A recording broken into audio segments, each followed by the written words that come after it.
Take a moment to complete this sentence. I always wanted to become a...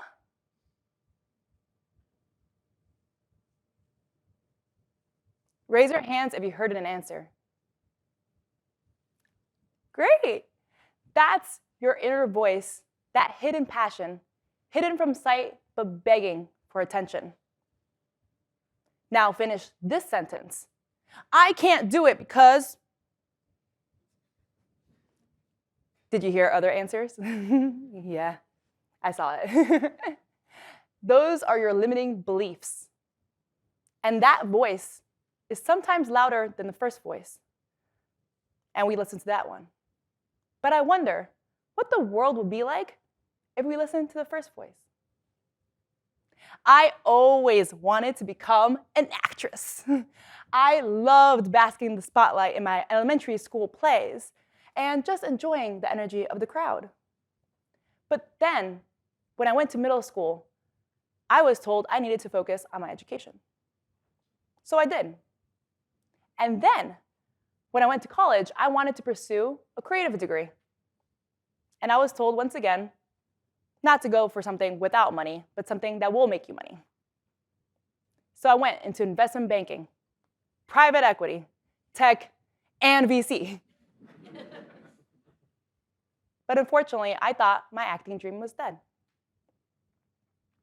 Growing up, a lot of us have passions and dreams, but the world gets in the way. We get pushed and pulled by different factors, whether it's maybe family or money or something else. It's so sad that then we have to choose a career that makes sense. And we choose a career that then becomes our identity. And that identity is fixed. It doesn't allow us to do other things. I can't do this because I'm too old for this. I have no talent for this. Someone told me not to do that, so I won't. At first, it's the world telling us we can't do it. But by the end, we box ourselves in. Does that sound familiar? Believe me, you're not alone. In a Kellogg research study, over 74% of professionals regret not pursuing their dreams. That's 3 out of 4 of you in this room right now. In another study, people regret what they didn't do far more than what they tried and failed at. Actions cause more harm in the short term, but inactions, they're regretted for a lifetime.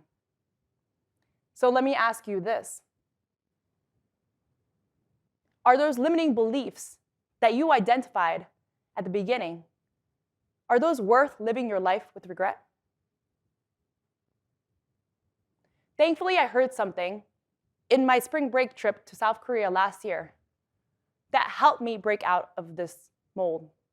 And I hope it helps you as well.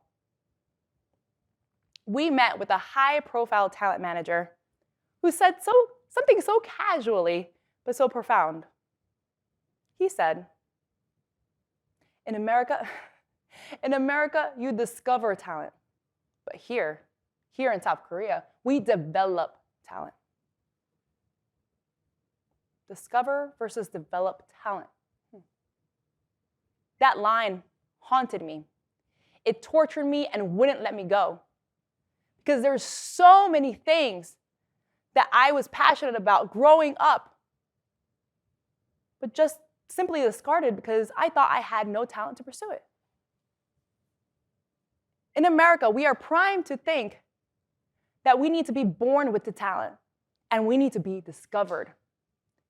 But in South Korea, they put the emphasis on choosing to develop your talent through hard work and effort. And that, I know how to do.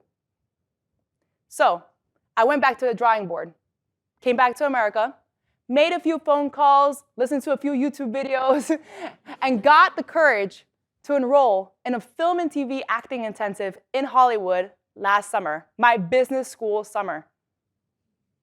And I was horrible. I was so bad. I was placed in an incredible group of professional and international actors who already had experiences in their home countries and just wanted to be in Hollywood for the summer. And then there was me, who had 2 undergrad acting classes under her belt. It was like going to the MBA as a 5th grader, like, just trying to figure out what's happening. We would practice and record scenes every day and put them on the giant screen so you could see how much I sucked in HD. I mean, their faces, oh God.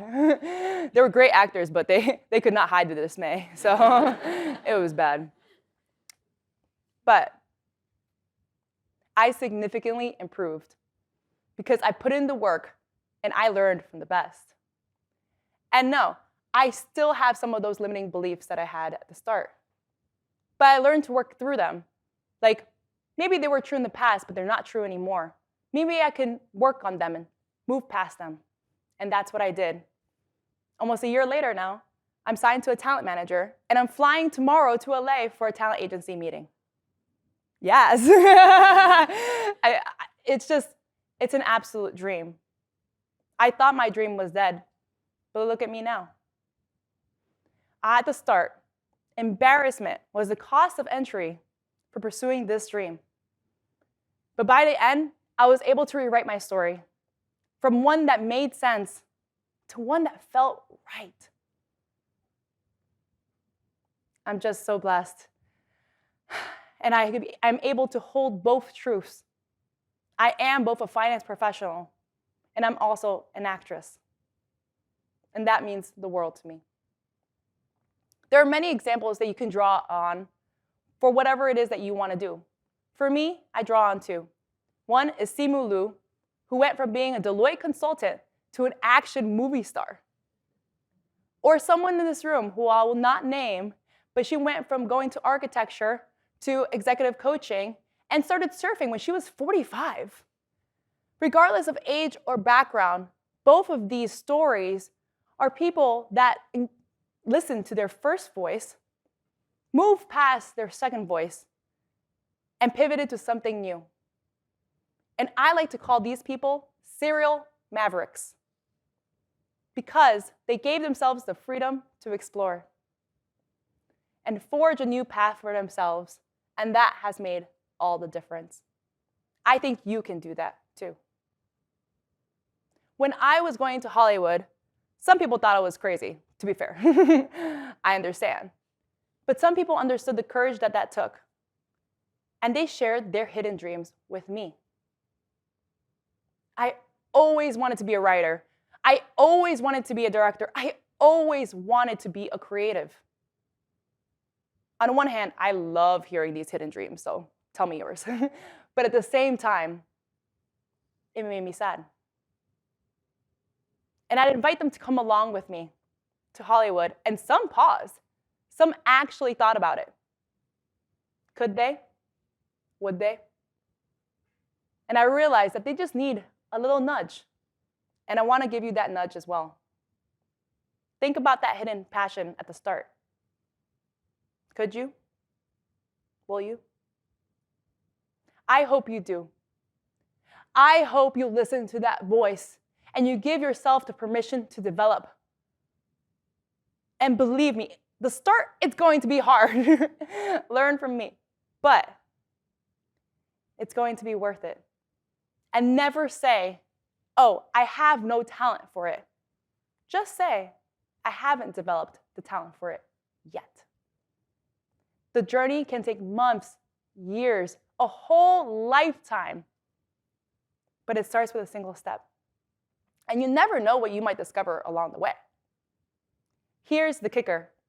By choosing to develop my talent, I discovered myself. In this crazy world of acting, I've learned to be confident in my abilities and self-worth. And at the end of the day, that has permeated in every part of my life. So don't wait for the talent search to come to you. Listen to that first voice. Move past that second voice and become a serial maverick. Thank you.